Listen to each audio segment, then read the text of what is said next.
আজকের গল্প সম্মান। 6 মাসের প্রেগনেন্ট অবস্থায় আমি সিদ্ধান্ত নিলাম আমি আমার স্বামীকে ডিভোর্স দিব। ডিভোর্সের কথাটা যখন আমি ফোন করে আমার নিজের মাকে বলি, তখন মা উত্তরে বলল, আমি যদি নেক্সট টাইম এমন পাপের কথা মুখে আনি তাহলে উনি আমার পোড়া মুখ কখনো দেখবেন না। তখন আমি মাকে বললাম, তোমাকে যা বলার বলেছি, আমি আর একদিনও স্বামীর ঘর করব না, তুমি শুধু বাবাকে কথাটা জানিয়ে দিও। এই কথা বলে আমি ফোনটা রেখে দিলাম। আমার স্বামী যখন দেখে আমি লাগেজে কাপড় রাখছি, তখন সে অবাক হয়ে বলল, কি ব্যাপার, তুমি লাগেজ গুছিয়ে কোথায় যাবে? আমি শান্তভাবে ওকে উত্তর দিলাম, বাবার বাসায় যাব। তুমি বাবার বাসায় যাবে আগে বলবে না? এখন হুট করে বললে আমি তৈরি হব কিভাবে? তোমার তৈরি হতে হবে না, আমি একাই যাব।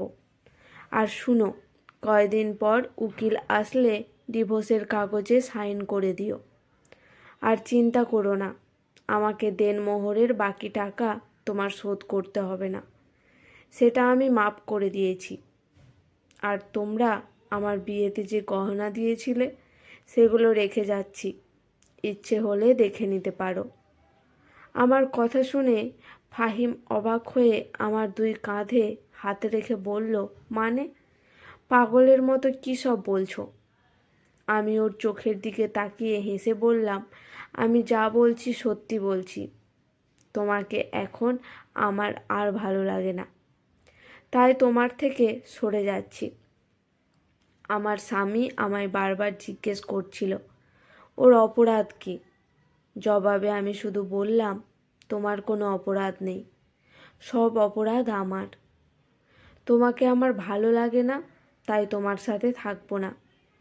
ও আমায় বারবার আটকানোর চেষ্টা করছিল, কিন্তু আমি ওর কোনো কথা না শুনে বাসা থেকে বের হয়ে যাই। কলিং বেল বাজতেই মা দরজা খুলল। মায়ের পাশে বাবা দাঁড়িয়ে। বাবাকে দেখলেই আমার হাত পা ঠান্ডা হয়ে যায়। সেনাবাহিনীর কর্নেল ছিলেন বাবা। চাকরি থেকে অবসর নিলেও মেজাজটা সেই আগের মতোই আছে। কঠিন চোখে বাবা আমার দিকে তাকিয়ে বলল, তোর মা যা বলছে তা সত্যি নাকি? আমি ক্লান্ত চোখে বাবার দিকে তাকিয়ে বললাম, সত্যি মিথ্যে পরে বলছি। এই শরীরে লাগেজ নিয়ে এতটা পথ এসে আমি খুব ক্লান্ত হয়ে গেছি, আমায় আগে ঢুকতে দাও। বাবা ভারী গলায় বলল, আয় ভিতরে। আসার সময় কোনো অসুবিধে হয়নি তো? না, কোনো অসুবিধে হয়নি। গোসল করে ফ্রেশ হয়ে যখন খাবার টেবিলে বসে খাচ্ছিলাম, তখন মা পাশে বসে আমার মাথায় হাত রেখে বলল, মা, সত্যি করে বল তো, তুই কি জামাইকে সত্যি সত্যি ডিভোর্স দিবি? হ্যাঁ মা, কিন্তু কেন? জামাইয়ের মতো এমন একটা ভালো ছেলেকে তুই কেন ডিভোর্স দিবি? আমি হেসে বললাম, এত ভালো দেখেই ডিভোর্স দেব। আমার কথা শুনে মা চোখ বড় বড় করে আমার দিকে তাকিয়ে রইল, আর আমি আমার মতো করে খেতে লাগলাম। পরের দিন আমার স্বামী শ্বশুর শাশুড়িকে নিয়ে আমাদের বাসায় আসলো। ড্রয়িং রুমে যখন সবাই বসে আছি, তখন শ্বশুর আমায় বলল, তোমাদের সব কিছু তো ঠিক ছিল, তাহলে শুধু শুধু ডিভোর্স দিতে চাইছো কেন? আমি মাথা নিচু করে বললাম, ছিল কিছু সমস্যা বাবা। আমার স্বামী তখন কিছুটা রেগে গিয়ে বলল, কি সমস্যা ছিল শুনি? বিয়ের পর থেকে আজ পর্যন্ত আমি কখনো তোমাকে কোনো কিছুর অভাব দিইনি, যখন যেটা চেয়েছো সেটাই দিয়েছি, তাহলে কেন আমায় ডিভোর্স দেবে? আমি নিচের দিকে তাকিয়ে জবাব দিলাম, তুমি আমায় আমার প্রাপ্য সম্মান দাওনি। আমার স্বামী দ্বিগুণ রেগে গিয়ে বলল, তোমায় কি অসম্মান করেছি? আমি সেটা সবার সামনে বলতে চাইছি না। আমি আমার মাকে আর শাশুড়িকে আলাদাভাবে বলবো। তোমার যা বলার এখানে সবার সামনে বলবে। আমারও জানা দরকার কি এমন করেছি যার জন্য তুমি আমায় ডিভোর্স দিতে চাইছো। তখন আমিও কিছুটা রাগান্বিত হয়ে আমার স্বামীকে বললাম, আমি মেয়ে মানুষ, চাইলেই সব কিছু সবার সামনে বলতে পারি না। কিন্তু তুমি যেহেতু চাইছো সবার সামনে বলি, তাহলে শুনো, বলছি। আমি তোমার বিয়ে করা বউ, ভাড়ায় ঠিক করা কোনো পতিতা না যে তুমি টাকা উসুল করার জন্য আমার ওপর সমানে অত্যাচার করবে। তুমি আমার সাথে এমন ব্যবহার করো যখন নিজেকে তোমার স্ত্রী মনে হয় না, মনে হয় কোনো পতিতালয়ের পতিতা। আমরা মানুষ, জঙ্গলের কোনো জীবজন্তু না যে ওদের মতো মিলিত হব। কিন্তু বিশেষ মুহূর্তে তোমার মাঝে আমি মানুষ বাদে পশুত্ব দেখতে পাই, যে কিনা আমার দেহটাকে ছিঁড়ে কুড়ে খাচ্ছে।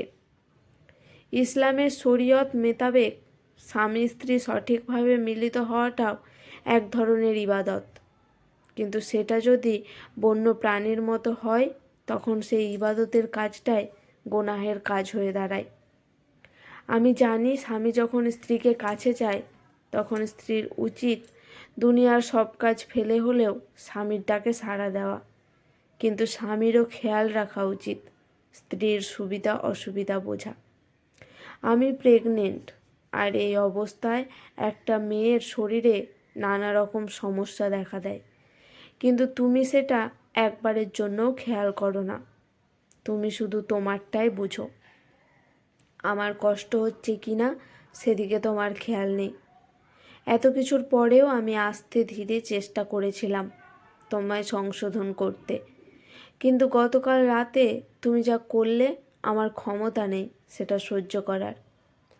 আমার স্বামী ভয়ার্ত চোখে আমার দিকে তাকিয়ে আমতা আমতা করে বলল, গতকাল রাতে আমি তো কিছু করিনি, আমি তো অফিসের কাজে ময়মোহন সিংহ গিয়েছিলাম। স্বামীর কথা শুনে আমি হেসে বললাম, তুমি অফিসের কাজে মনমোহন সিংহ গিয়েছিলে নাকি কোনো মেয়েকে নিয়ে হোটেলে ছিলে সে সত্যিটা আমি জানি।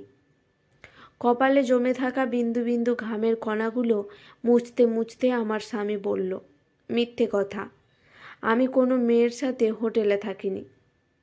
আমি তখন আমার স্বামীর চোখে চোখ রেখে বললাম, তুমি যে হোটেলে ছিলে সে হোটেলে আমার পরিচিত একজন জব করে।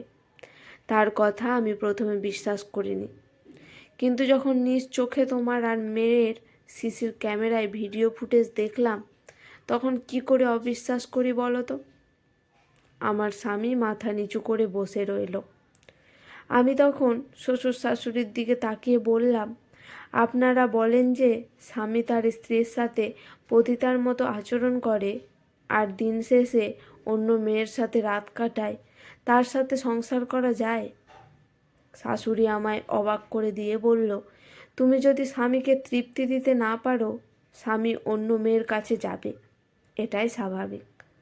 শাশুড়ির কথা শুনে আমি কিছু বলতে যাব তার আগেই আমার বাবা আমার শাশুড়িকে বলল, আপনার গুণধর পুত্রকে নিয়ে বাসা থেকে বের হয়ে যান, মেয়ের গলা টিপে মেরে ফেলবো, তবুও আপনার ছেলের সংসারে পাঠাবো না।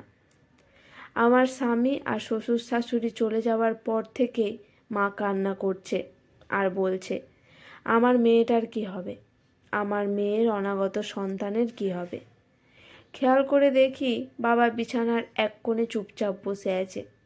বাবার চোখের চশমার গ্লাসটা ঝাপসা হয়ে গেছে। যে বাবাকে আমি আমার বিয়েতেও কাঁদতে দেখিনি সেই বাবার চোখের কোণে আজ জল দেখলাম। আমাকে রুমে ঢুকতে দেখে বাবা ভারী গলায় বলল, তুই কোনো চিন্তা করিস না, আমি আছি তো। আমাদের এই নষ্ট সমাজ ডিভোর্সের জন্য শুধু মেয়েদের দায়ী করে। তোকে আমার আড়ালে আশেপাশের লোক অনেক কিছু বলবে, সেসব কথা কানে নিবি না। প্রতিদিন একটু একটু করে শেষ হওয়ার চেয়ে একবারে শেষ করে দিয়েছিস, সেটাই ভালো হয়েছে। যে স্বামী নিজের স্ত্রীকে সম্মান করে না সেই স্বামীর সাথে একসাথে থাকার মানেই হয় না। বাবার কথা শুনে আমি অনেক কষ্টে নিজের চোখের জলটা আটকে রেখে বাবাকে বললাম, ঠিক আছে বাবা। নিজের রুমে এসে ভাবতে লাগলাম, আমাদের সমাজে আমার মতো হয়তো অনেক মেয়ে আছে যারা স্বামীর কাছে স্ত্রীর সম্মানটাই পায় না।